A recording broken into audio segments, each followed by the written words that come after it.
Our relationship with China is one that is complex, given how closely our economies are linked.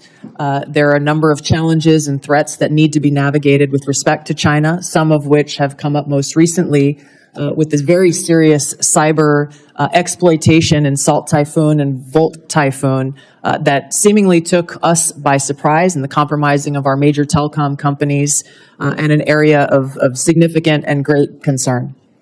So some of your past statements that are relevant to China are concerning because I don't think it fully appreciates China's perspective towards the United States. For example, with regard to TikTok. Your past statements have essentially said that requiring domestic ownership of TikTok is a violation of civil liberties, and the national security concerns are complete BS. Can you explain why you have this view on TikTok?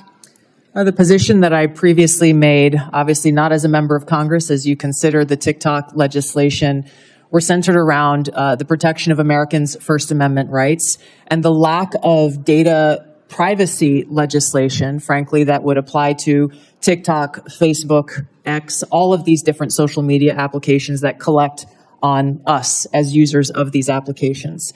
There were other provisions within that legislation that granted very vague and grandiose authorities to the president on deciding which private companies are or are not a national security threat. So let's talk about China specifically, because this is where I want to make sure you understand what's at stake.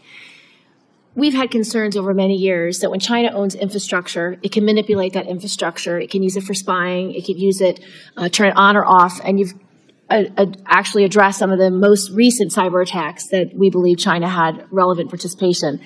The challenge is if China owns TikTok, it means they can spy on the United States, on the American people. It can take all the data from our children. It can change the narrative about what people are talking about through their algorithms. If it wants to create misinformation or malign foreign influence, it's very easy.